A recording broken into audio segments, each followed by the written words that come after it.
Hello and welcome to our session with Petra Boynton, who's a researcher and author of Coping with Pregnancy Loss, who's going to do a session with us today about research in pregnancy after loss.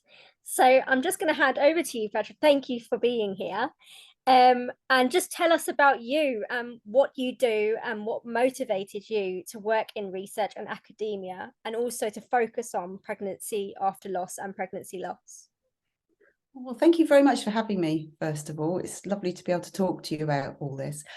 My background's in social psychology, and I worked in health research for a very long time, more years than I care to think about, really. And most of that work was looking around sort of international health research and how people, particularly clinicians, can put evidence into practice. So how do they do research well? How do they apply it? How does it make an impact? I've had 3 miscarriages and 2, I was going to call them rainbow babies, but they're rainbow teenagers, really. So I don't know if it counts, but I had 3 miscarriages, and my second miscarriage, particularly the care in it, I think was physically, I couldn't complain. They treated all of the physical aspects, but anything else that they could have done, they really didn't do. So psychologically, it just wasn't great. There wasn't the support there. It was just treated as obviously every day for them, but it wasn't every day for me. And mainly, I couldn't get from them any explanations about what was happening or what would happen next. And I was a senior lecturer in a medical school at the time. And so I decided, I'm not quite sure why, that I would just start asking questions while I was having my second miscarriage. And again, when I had my third miscarriage, not about the physical care they were offering, but about their experiences as clinicians. So, what training do you have? And, how do you read about research? And if I wanted to know about when to try again or having sex again after a miscarriage, or where I would go for help, what do they do that might be different, say, from ectopic pregnancy versus miscarriage or stillbirth. And in a lot of cases, all of the clinicians I spoke to were absolutely lovely. And I wasn't doing this as research, I was just nosy. But I was interested, is what are you actually doing? And they all said that they really wish they could do more. They were very, very busy. The functional physical care took a lot, but also the training they had really tended to focus on best practice around sort of physical care. There wasn't really much about psychological aspects. There's certainly, when I was asking things about partners or around sort of diversity, so about, say, disability or Black or Asian patients or anything like that, they were kind of like, oh, now you mentioned it, that's a good point, but I don't know, which was slightly alarming. And I think also they probably thought I'd gone a bit mad at this point in the middle of, miscarriage care, that I'm asking them, how soon should it be before I have sex again? I think they thought I was clearly, dealing with grief in inappropriate ways. But they didn't know. And I think that was the really interesting thing, that there was a real issue around time, but a real issue as well around finding evidence that they could rely upon and then putting that into practice. It's important to note this was some years ago, and it was definitely before, although we had sort of blogs and things at the time, sort of social media in terms of Facebook or TikTok or Twitter or Instagram hadn't really taken off at all at this point. So I think that made a big shift as well. Yeah. But yeah, so I basically was interested in my own experiences of them not managing care well. So a sad situation actually became quite traumatic, but also they kept saying to me, oh, actually, that's a good point. You should write a book, one of them said. So a while later, I completely then forgot about it, because in between all of this happening, I had 2 children, and I had the opportunity some years later to do a public information campaign. There was a small amount of seed funding that you could use in the university to partner with a charity and to try and raise awareness of the topic. And so I worked with the Miscarriage Association, and we did something called Partners 2, which is about 9 years ago now. And that was looking at the impact of pregnancy loss on partners. It's not to say they haven't been studied before, because they had. And in fact, historically, there's loads of evidence of, pregnancy loss and stillbirth and all those accounts going back hundreds of thousands of years we can draw on. But we wanted to really look at how they coped and what we could do, to improve things for them. And that worked very well, actually, and got a lot of sort of people interested in it, and sort of affiliated materials that the charity has gone on to use. And after that point, I was asked if I wanted to write a book about it. And I thought, well, I kind of don't, but I suppose I should. And what I was interested in really doing was drawing together. There was a lot of evidence, but no one seemed to be able to get hold of it and to wade through it. So I thought, well, what if I try and make sense of that? And I'm not really going to focus on the physical, because I'm not a clinician. I'm going to focus on the psychological and how you might cope with, say, your own feelings, what to expect, how families might react, how relationships might be impacted. And so that's really where it went. And I wanted, as much as possible. I mean, interestingly, when I wrote the book, there were hardly any books out there. And then in the year that I wrote the book, literally everybody, I think, had the same idea. And so I wanted to try and I guess mine was a bit more like a directory of things, to where to go, people to speak to, what to do if it happens to you, but in a way that tried to open up some of the depictions, because I think a lot of discussions where it happens in media or in books, it tends to focus very much on a particular demographic. So I had illustrations and stories and accounts that were much broader than you would normally see. And since then, my work continues really on looking at, I suppose, how we get research done in a rigorous way, but particularly how we get clinicians to have a better understanding, given how prevalent pregnancy after loss is, and pregnancy loss is, of just understanding it and having empathic care, so that nobody has to go in, that it shouldn't be healthcare that makes it worse for us, So that's really where I'm kind of at now.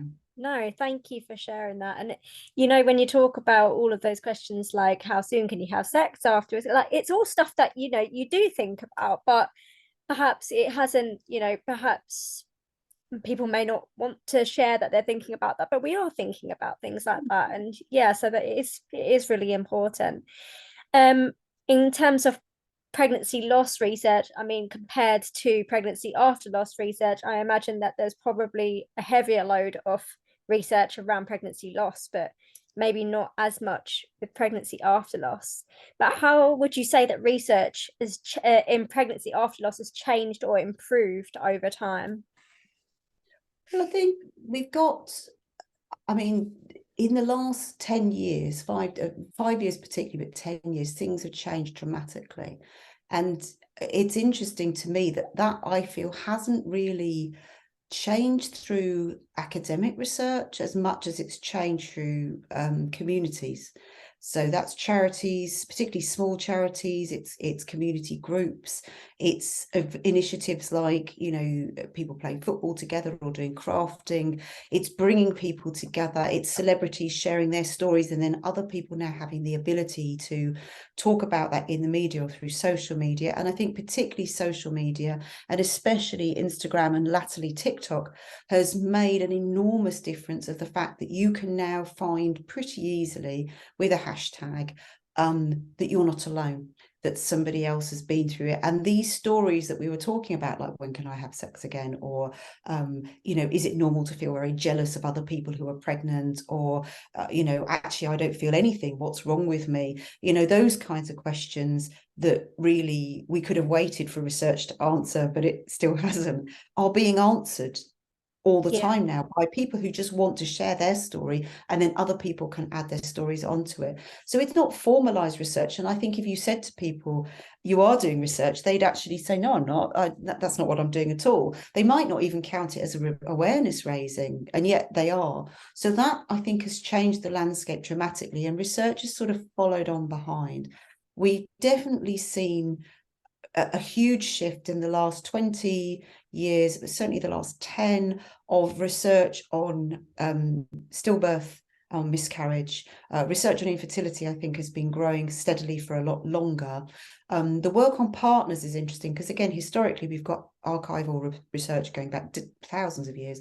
But I think looking at partners and including partners is quite more recent phenomenon. Yeah. And again, things like LGBTQ plus experiences of loss is not just, I mean, it's certainly grown in the last sort of 10, 15 years, but it's grown with resistance. I mean, I think in a lot of cases, researchers trying to work in that area had opposition to actually ask those questions.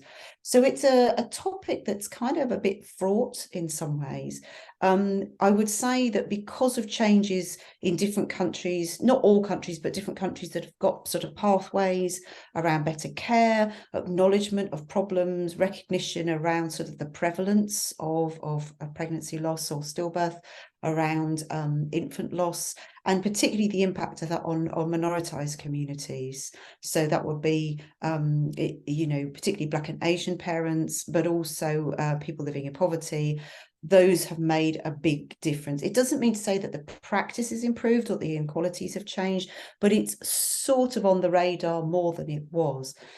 So that is getting better. It's not perfect, but it's getting better. And there's now an interest, which I think before there wasn't. I mean, I had a bizarre discussion while I was working in a medical school about talking around training clinicians to have a better understanding of working with people who had experienced pregnancy loss, and particularly when trying again or when they were pregnant again. And I was told by a very senior clinician who had oversight over what we would teach, what's that got to do with the medical curriculum? So it's kind of alarming in some ways that we still have a long way to go. But I think your point is well made, that actually, although there is improving research all the time and more funding and more interest in funding is the key, we can't do this work, especially a lot of the big clinical research we can't do without lots of money. Research on pregnancy after loss is languishing. It's running behind. So it's better than it was, but it's not great. And compared to our other work around, stillbirth or pregnancy loss or other topics, ectopic pregnancy, miscarriage, our understanding of that, there is not the same impetus and interest, I think, on work, on specific research on how pregnancy after loss impacts on relationships, on families, on siblings, on all kinds of areas. It's a very rich area. Yeah. And sort of following in from what you said there, obviously, as you said, it's not been as much, and it makes me think about what some of the limitations and barriers might be. So what do you believe some of those limitations might be for pregnancy after loss research? A part of it, I think, is it's not seen as a priority. So it's not that it's not seen as a priority, say, as compared to what's causing miscarriage or why do stillbirths happen or how can we reduce miscarriages, and particularly I think in low income countries, the huge prevalence of stillbirth, how can we reduce that? Because a lot of that's to do with wider healthcare systems and availability of obstetric care. So in some cases we know the answers, but we don't apply them well enough because, of course, again, this is all to do with funding of healthcare, funding of research. If you think about it in terms of pregnancy after loss, I think there's a kind of historical legacy that either, well, you're pregnant, so you shouldn't be upset about it. You should move on. And clinical advice was telling us that not that long ago, 30 years ago, maybe, it's like, get pregnant again, best thing you can do, and you'll be fine. Once you've had a baby, you'll be fine. You'll forget about it. Well, we know that's not true now. I know that from my experience. You know that from your experience. Everyone listening who's been through it will know that's not true. But unless there's repeated pregnancy losses, I think that it's just not seen as pressing a need. And I think that it is assumed that midwives will pick up on it, that people will share. A lot of people, I think, go through, and I certainly did, that because nobody asked me in my subsequent pregnancies, whether they ended in loss or not, how the other ones had gone, it didn't occur to me to say, oh, I've been through these things and it should have been on my records, but I'm not sure it was. And I know in some countries they'll put little, butterfly logos or stickers on your Yeah. file and stuff. I haven't got anything like that on my stuff. And so I didn't bring it up and they didn't bring it up. And so I just kind of got on with it. And the fear of additional loss and not being able to enjoy the pregnancies or not being able to cope through them, or I think with my second pregnancy, my second son, my younger son's pregnancy, I felt tremendously guilty because I wasn't joyous. I wasn't enjoying it. I felt really ill throughout. I didn't like being pregnant. And yeah, I really wanted to be pregnant. So there were so many feelings I had there that Yeah. I wish I could have talked to somebody about, but I didn't know who. And I think a lot of the charities, no matter how good they are, at the time, I think it's better now. And I think there's organizations like yours that is specifically there for pregnancy after loss. But at the time, it was like, that's there for someone who's gone through a loss. But I'm pregnant, so I feel guilty even asking. I feel like that space isn't for me. So I think it's in terms of, it's not research-wise, it's not perceived as a priority. So there isn't funding.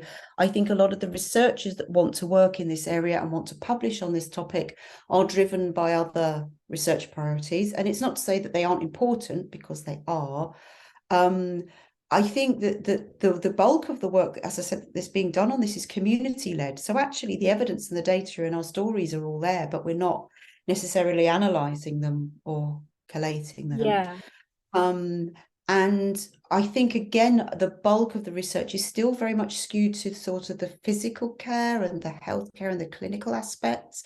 It's not on the psychological. And if it is on the psychological, I think it tends to be on kind of the extreme end. And so generally, unless if you go through things and you're sad and upset and grief-ridden and guilty and all the other emotions, elated one minute and frightened the next, you're assumed to cope with that.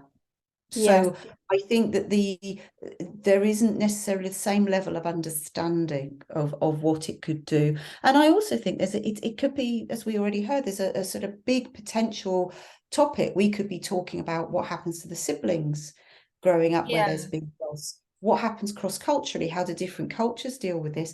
What happens within relationships? How do different families deal with it?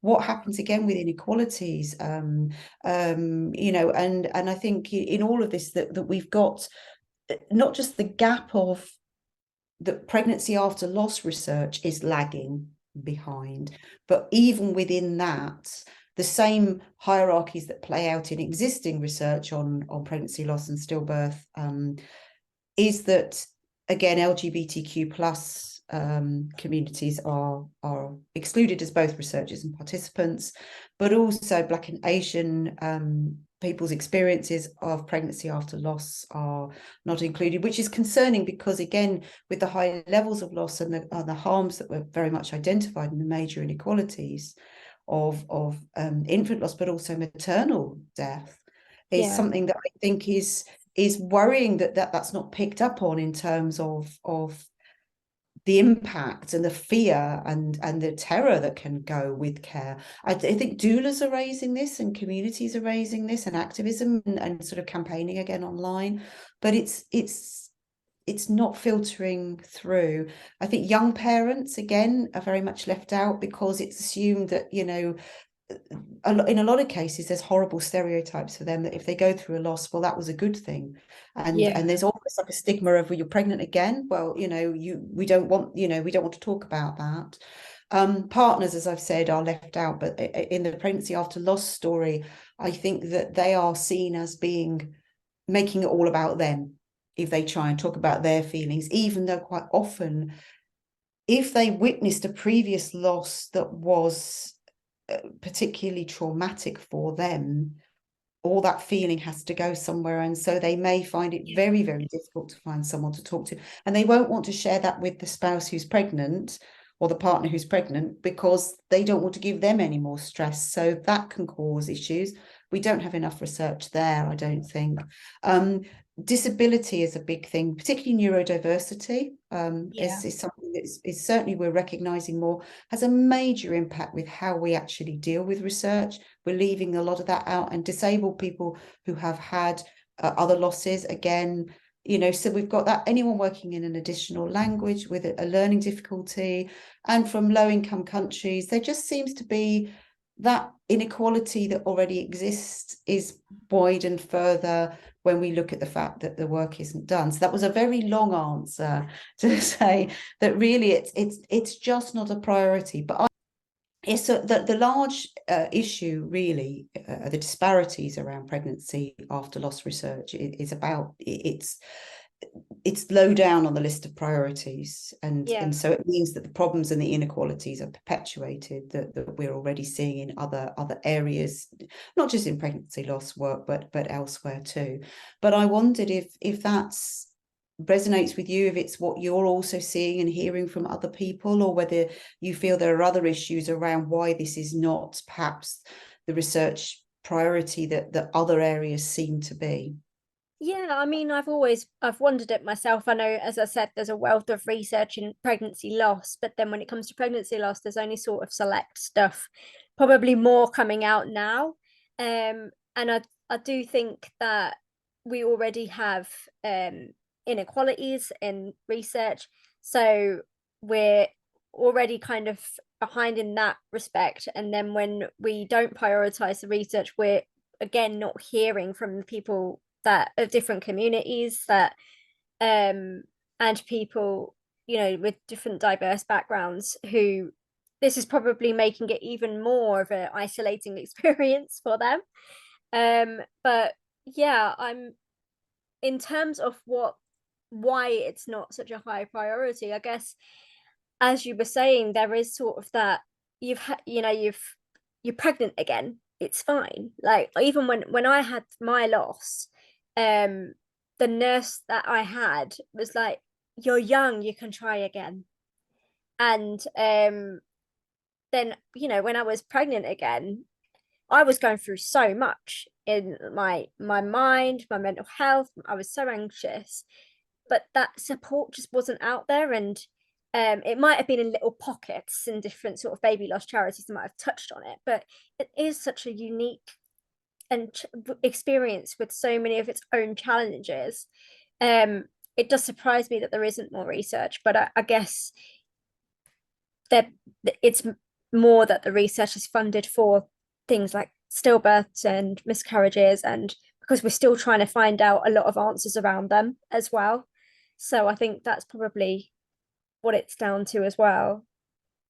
Yeah, I mean, I think it's something to be thinking about, and maybe it's almost a campaigning point, because that was something that did happen with, certainly with people talking about, given how prevalent miscarriage is, that Yeah, people were saying, why is there not more research on this? And it wasn't to say there wasn't research on it, or that what was being done wasn't being done well, because researchers were working very, very hard to try and find answers, but there wasn't the impetus to fund it and then to use that funded research to improve care. We are now yeah, seeing changes in some countries where the evidence of what we know about, what's the pathways for stillbirth or pathways for miscarriage are happening, and evidence is improving practice, particularly around sort of healthcare interventions. But I think that the thing that frustrates me with a lot of this as well is that, although potentially, yes, the field of topics for pregnancy after loss could be vast, if we just think about how many of us go through losses and how yeah, many of us get pregnant again, that it's not unusual, for people to be coming into the healthcare system all over the world who've had a pregnancy loss experience already. So it surely would be more effective in terms of the way people engage with services, mental health, mental health during pregnancy and after pregnancy, that you've got care that where somebody has been through a loss, it's not just checking whether they might physically have a loss again. It's about all yeah, of that support and knowing not everyone's going to want to, but some people might want to, and if they have a question, they want it answered in a sensitive and a frank and an appropriate way. Because that was the other thing I found, that I had all these questions and I was asking people who technically should know the answers, and they were like, well, your guess is as good as mine. I mean, what is useful in terms of awareness raising is that bit and people talking about pregnancy after loss, that part is being taken care of. So I think in compared to say 5 to 10 years ago, people Yeah. don't feel as alone. They don't feel strange anymore, or hopefully they don't feel as strange that if they've got pregnant after a loss, that they have all these feelings, that they no longer feel like they're going mad, or that they're a bad person, or they're being oversensitive or dramatic or whatever else, that they have got reassurance from a wider, albeit online community, or perhaps a local community if they're meeting up with people. But it doesn't, the thing that the where we've got the missing gap is that if we haven't got solid research that's informing us on a diverse range of people what they're going Yeah. through, we can't tell people how to improve advice giving, care, therapy, Yeah. support. And that's the bit. And I think COVID also has given us a bit of a bump in the road here too, in that that's made such a huge difference, a horrendous difference to all kinds of maternity care and obstetric care and miscarriage care, that we are going to be catching up from a long time the impact of that. Yeah. That doesn't mean moving forward, and maybe it's a community driven thing, that the more we say we need work on this, that perhaps the funding bodies are more likely to sit back and say, actually, yeah, you know what, we do need to know, we can't be doing this Yeah. with It's part of, the miscarriage journey or the pregnancy loss journey as well. I mean, I know obviously we've had the pregnancy loss review, we've had a lot of things come in recently around loss, and some of that follows into the pregnancy after loss, but still you do need that evidence-based research, particularly around pregnancy after loss. I know when you go into your first trimester, I mean, the first trimester itself is lacking support in so many ways. Some people don't even know where to turn to because they don't see a midwife for weeks and weeks, and they've been through a loss before. What are they supposed to do, and how does that impact them? It would be so interesting to have some research around that as well. And if you've been through things like stillbirth or neonatal loss, and it just, as soon as you fall pregnant again, it's just such an impact. And pregnancy after loss has such an impact on, well, on maternal mental health, on parental mental health. And so I feel like it should be a priority to help in long-term mental health research, if you know what I mean. I agree completely. And I think it also, in terms of, if you think about cost, which always seems to be the bottom line in a lot Yeah. of healthcare research and certainly healthcare provision, that if you've got people who are going through pregnancy after loss, who are either not engaging, or they're highly anxious, or they're just having a really awful time and it's affecting their physical health, if we could actually bring that pressure down. And it's stuff also like, just where you said that the midwife had said to you, well, you're young, you can try again, you can get pregnant again. It's people doing well-meaning things that actually is like the worst possible thing you could say or do. That I think if you just Yeah. had more training or awareness, then people wouldn't do that, because no one's trying to be mean on purpose. The clinicians I encountered during my second miscarriage, particularly, which was handled poorly, I don't think any of them set out to be awful. They just were so overworked and overwhelmed and said and did things that were just, I think if they'd had time to reflect and probably better training, they would just do it differently. But because that bit's not covered, and I think there is also a disparity in terms of care, that the later the loss, there often is an awareness that support must be given, which I completely agree with. But I think earlier losses, it's still assumed that it won't have much of an impact. So Yeah. there isn't the need for advice or care. And that I think is something that is a kind of trickle down, in that impacts on the care, but it also impacts on the research. But that those areas are less research comparatively, and therefore the care offered is not as good. The care offered not as good can have an impact then on welfare and well-being, and so Yeah. it all unravels. Yeah. Um, so I wanted to ask about some of the ethical considerations when it comes to research. So What do you think are some of the ethical considerations when you're conducting research into both pregnancy or baby loss, and into pregnancy after loss? The biggest one, and it's probably the most obvious one, I think, is that it's obviously a very, very sensitive topic.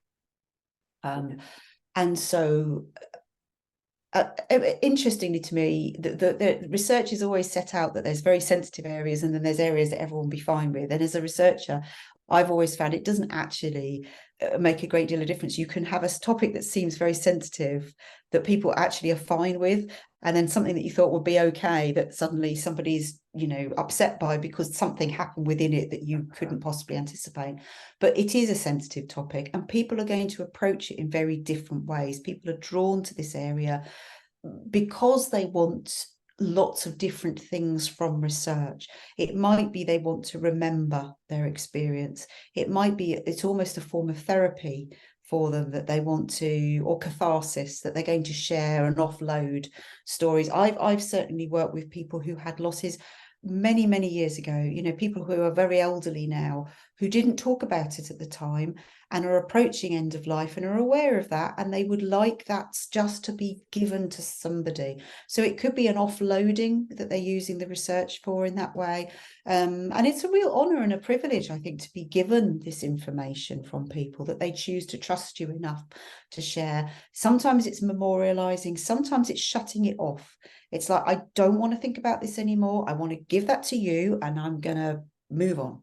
And so there's often very different reasons that people are drawn to it that they may not even know, and researchers might not ask them, but certainly we do need to be aware of the sensitivity around the things that people want to disclose, how we talk about it, how we convey respect. I mean, it's also interesting that some people listening might be a bit surprised that research on this topic can be sometimes a source of humor. I mean, you wouldn't think about it because it's on a very sensitive and often a very sad topic. So you would probably be expecting that people would get emotional and cry, or maybe be angry, or even have periods of shutting down. Sometimes you might need to set up research that people have more than one approach at it, that if they're doing a survey, they need to stop and go away and come back, or perhaps they need to do an interview over several weeks or even months. Even in trials and things, that people might want additional support, that they might be participating in a new therapy or treatment, but that outside of it they need additional psychological supportive care. But there are also occasions where people want to relate things that are so ludicrous that they're actually quite funny. So in my case, when I was having my second miscarriage, I overheard a conversation outside the cubicle, and they were deciding what to give me pain relief wise. And I heard the nurse say to the doctor, she's a doctor, meaning me. I mean, I'm not a medical doctor, but it has on my personal details, doctor. It's always a stupid idea when you're in hospital, really. But anyway, and I heard him swear. He went, oh, outside the cubicle. And I thought it was terrible. And some people, I can certainly appreciate, would have found that even more traumatizing. I have to say, in an array of terrible care, that was so outrageously ridiculous. I thought it was funny, and I still do. So there is an element that's the tricky bit with research, is that you can't necessarily decide. It's quite infantilizing to decide for all your participants that they're going to be distressed or traumatized, or that the appropriate way for them to react is sadness, or that if they laugh it's wrong. People use humor in odd ways. They can get very upset by things that you think, well, that I don't know why that's bothering them. And then other things that you think would really distress them, they'll go through fine, or almost on autopilot. So I mean, the thing you're looking for is that you as a researcher don't make it worse for them, that you give them space. There's often an interesting thing we're finding more and more, where people would like research to be a memorial. So for researchers, we're very keen to say this is all going to be anonymized, it's all going to be confidential, no one's going to know what you said but us. We are not going to share this with information, or if we do share your quotes, it will be in a paper and no one will know it was you. But a lot of people are like, no, actually, I want people to know it was me. I want my story to be shared, especially if it's something about good or bad practice, but especially if it's about pregnancy after loss. This is my baby, this is their name, this is their story. I want them to live through your research. I want to make a difference. So that can pose some challenges that the ethics that researchers might be working with might not be actually what participants and communities were expecting or wanted. And there has been some areas where researchers and participants have challenged and said to ethics committees, actually, no, we're going to identify people in this.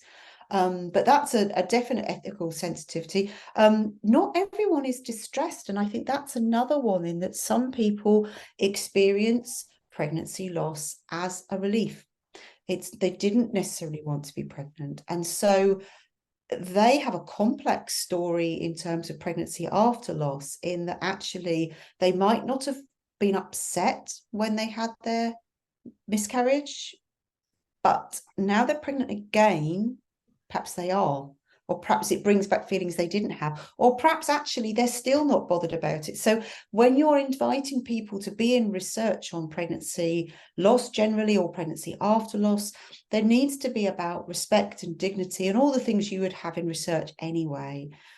But you also need to think about these very diverse reactions you're getting, and you can't necessarily, I guess it would be easy to do is to sort of preempt and sort of influence the research by saying, well, of course, we know this is going to be very upsetting. Yeah. That might attract some people, but it actually might put some people off, because, what are you going to do? What I don't want to be upset by this. Or actually, well, I wasn't that upset by it, so you don't want to hear from me. So the phrasing of it, the piloting of it, the testing of it is really, really important.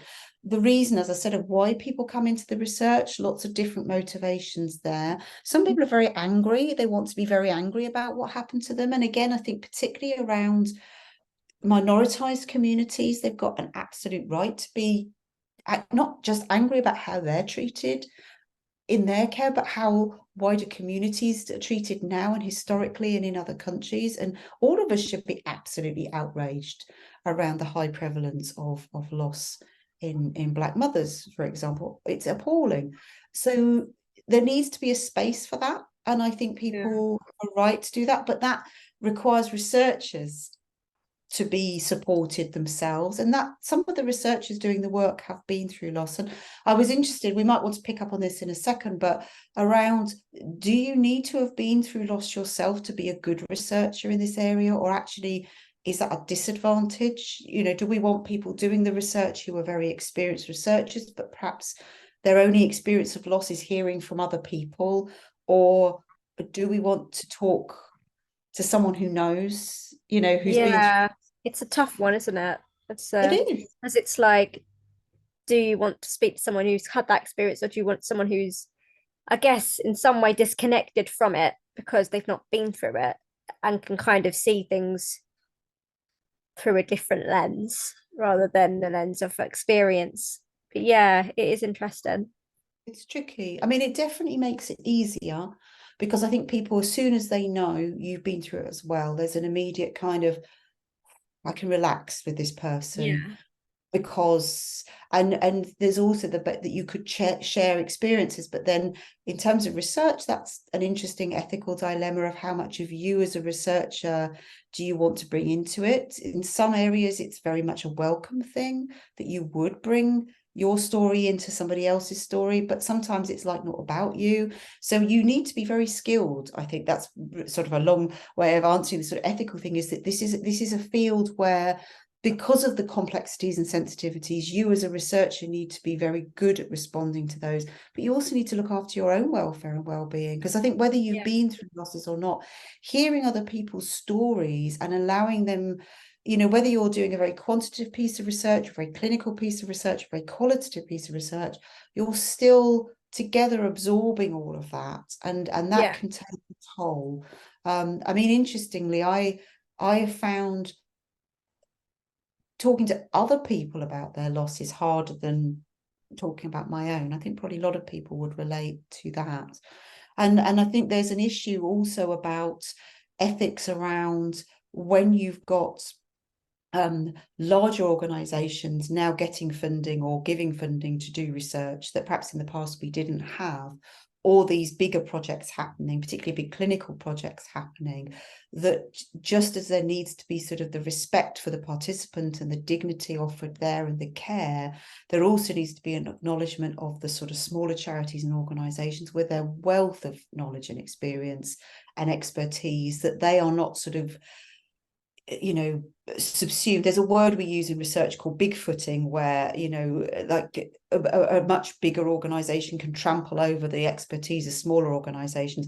It very much plays out in a north-south divide in terms of research communities, from well-funded institutions in say America or the UK will do research on this topic or other topics in low-income countries where there are really excellent communities and researchers already there, but these other Western scholars will take over, get the publications, take the credit. So there are ethical issues there of who is telling the story, who is being respected, and where we have got researchers coming from their own experience to want to do this work, how they are not patronized or sidelined or have their work appropriated or stolen by others who, you know, I guess see an opportunity there. So there is an issue I think we really do need to think around, and this is not by any means unique to this field at all. It plays out in health research, development work, you know, around the sort of inequalities and harms done to particularly Indigenous scholars. And when you hear about people talk about decolonization, this is in part what they're referring to. But there are wider inequalities of who gets to ask the questions. What do we even mean by research? So if you think about the research journey, what tends to happen is, you know, people are asked to be in a study, they share a story, they fill in a questionnaire, they take part in a clinical trial, and then that work is maybe a report, but more often goes into a journal article. That's quite often paywalled. So even though you took part in the research, unless you're sent the paper by the researchers, you now can't read that work. A lot of clinicians, you know, struggle to access that work. And then you've got to synthesize that, and you've got to be able to read it because it's almost written in another language, the way that researchers communicate.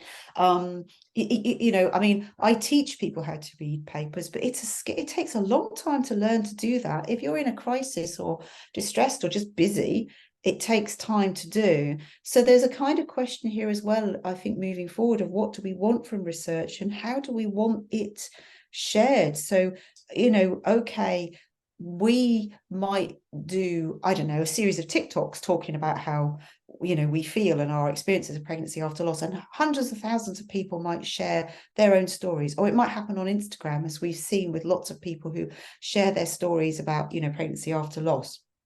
And other people join in with, yeah, that was my experience, or no, that was nothing like that for me.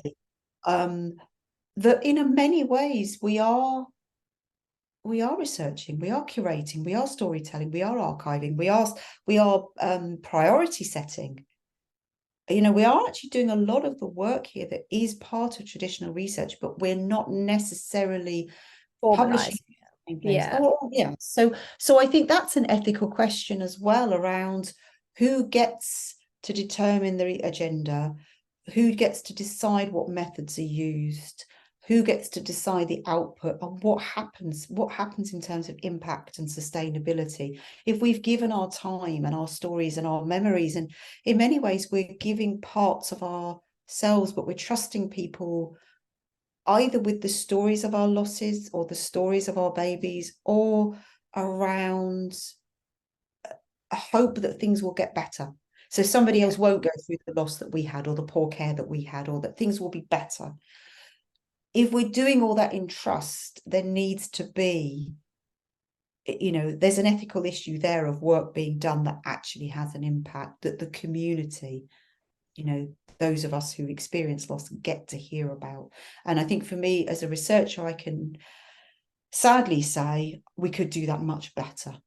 You know, so I think if people are listening and thinking, well, actually, I don't think that research is shared and disseminated properly, you wouldn't be wrong in that. We could do better. That feeds a little bit into my last question, actually, where I was going to ask about what happens with research findings after people participate, and how does the research influence the lives of those who are pregnant after loss?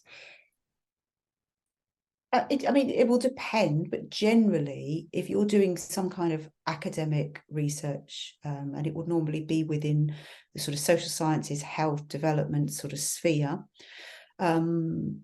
what would normally happen there is you might participate in a clinical trial, maybe you try a new treatment, or it might be that you agree that you would allow some sort of physiological measure to be taken. It might be bloods. There might be something that you do that involves some more intrusive and physical kind of testing or more clinical kind of research. It might be you did a questionnaire, it might be you did a focus group, or maybe an interview. That might be online, it might be in person. You might be asked to keep a diary. There's all sorts of things you could do. But normally what happens in all of that kind of research is, whether it was a small number of people or a huge number of hundreds of thousands of people in a trial, that work, your data is amalgamated with other people. So it's analysed to look at trends, to look at themes. It might be looking at different ways of being and seeing.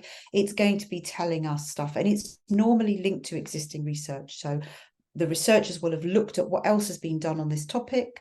They'll have identified where there's gaps.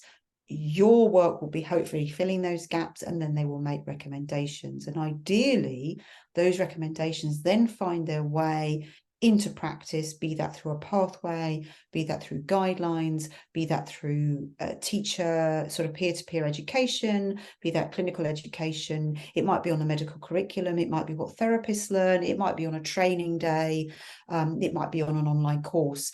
And that in turn should lead to an improvement in care. So say, for example, we think that if we were to offer clinicians a short course in understanding the many impacts of pregnancy after loss and how it would affect people in the first trimester, and we created a small training program and we gave it to a group of clinicians and we assessed them over time in terms of their confidence and their care. Perhaps we even followed up with some patients.